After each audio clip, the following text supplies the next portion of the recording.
Tras una segunda reunión desarrollada hoy, Ucrania y Rusia pactaron abrir corredores humanitarios para evacuar civiles. Esto incluye la posibilidad de un alto al fuego temporal durante el periodo de evacuación. Ahora el diálogo deberá continuar en una tercera ronda de negociaciones para profundizar en este tema que contactamos con el politólogo, periodista y analista internacional, Claudio Fantini. Claudio, bienvenido. ¿Cómo estás? Buenas tardes. ¿Qué tal? Muy buenas tardes, Rosario, un gusto saludarlos. El gusto es nuestro, Claudio. ¿Y qué ha evidenciado esta primera semana de invasión rusa a Ucrania? La sensación generalizada en los gobiernos del mundo es que lo que se ha visto estos 8 días son errores de cálculo del presidente de Rusia. Uno, en el escenario específico del conflicto en términos militares, o sea, en el escenario ucraniano, donde da la impresión de que se avanzó hacia una invasión pensando prácticamente que no habría resistencia alguna, que el sistema defensivo local se desmoronaría estrepitosamente en cuestiones de horas, porque se esperaba que a las 48 horas ya el ejército ucraniano hubiera entrado en desbande. Casi que se esperaba que el ejército invasor fuese recibido en Ucrania como un ejército libertador, y la verdad es que eso no ha pasado. No ha podido exhibir ninguna escena que se parezca a una bienvenida en las ciudades ucranianas, y por ende me parece que creció el temor en el Kremlin de que Ucrania pudiese convertirse en el escenario de un conflicto prolongado de baja intensidad. Ese tipo de conflictos donde la asimetría deja de importar porque la fuerza abrumadoramente superior termina empantanada y sufriendo un desgaste que en el caso el caso de la invasión rusa a Ucrania, podría ser más acelerado en virtud de las sanciones económicas que no tienen precedentes prácticamente en la historia de la relación de Rusia con las potencias de Occidente. Ese fue un error de cálculo. El otro error de cálculo era la reacción del mundo. Creo que Putin había calculado que Donald Trump había dañado lo suficiente el vínculo euro-norteamericano como para que no hubiese la posibilidad de cerrar filas, hacer un frente común, unificar criterios tan velozmente contra la invasión rusa.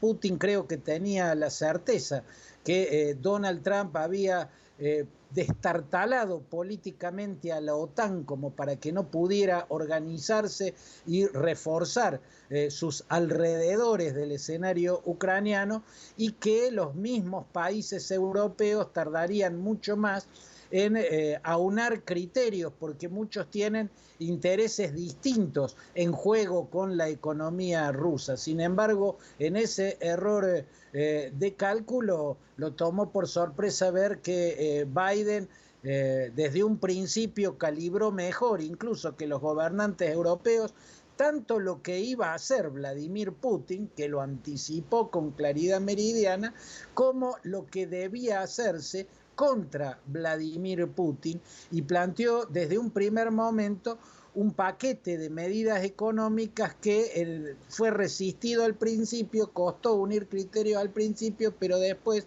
más rápidamente de lo que esperaba Putin, se unificó el criterio y se está aplicando esa suerte de bombardeo económico contra Rusia por esta invasión.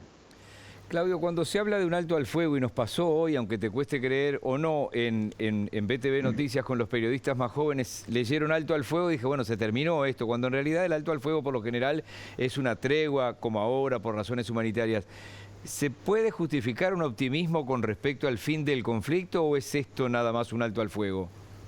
Yo, Miguel, tengo una mirada pesimista, porque lo que hemos estado viendo en estos últimos días, entre otros síntomas de preocupación en Vladimir Putin por lo que está encontrando en Ucrania, sigue siendo la fuerza rusa abrumadoramente superior. Se puede decir que en términos estrictamente militares a la guerra la está ganando, pero en más de una semana solo una ciudad logró ser penetrada totalmente y estaría siendo puesta bajo control. Gerson, cerca de las costas del Mar Negro y de Crimea. Las demás, yo creo que están mostrando o están advirtiéndole al invasor ruso que si entran se les puede convertir en Faluya, ¿no? Y la preocupación que Kiev, Odessa, Mariupol o Kharkov se le conviertan en Faluyas, se ve a través de las medidas bastante desmesuradas de Putin, poner el dedo en el gatillo nuclear, por ejemplo, y haber iniciado, como en estos días, lo que se llaman bombardeos de saturación.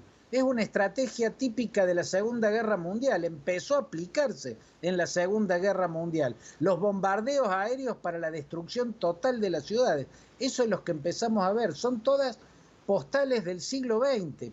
En este caso, los bombardeos desde el aire son postales de los bombardeos que debutaron como método en la Segunda Guerra Mundial y que Putin aplicó en la guerra de Chechenia. Se lo llamó, en Rusia se lo llama la doctrina Grozny, que fue el bombardeo de saturación que dejó tierra arrasada en Grozny, la capital de la República Rusa de Chechenia. Eso es lo que está aplicando, y para la guerra, los bombardeos de saturación, siempre hay un punto en el que se detienen con una tregua para un corredor humanitario, pero que no están anunciando una paz cercana, sino una batalla total cercana. Normalmente la tregua se establece para reacomodar fuerzas, para reorganizar las fuerzas, para que el corredor humanitario libere de civiles que entorpecen la acción militar del atacante esa ciudad, para que la ciudad pueda convertirse en un escenario en el cual el atacante se ve directamente y exclusivamente con las fuerzas militares del atacado. Por eso esta puede parecer la calma que antecede al huracán, más que la señal de una pronta pacificación en el conflicto. Bien, Claudio, aunque todos lo deseamos. Muchas gracias por este análisis de hoy. Que pase bien. Abrazo, Rosario y Miguel. Un gusto.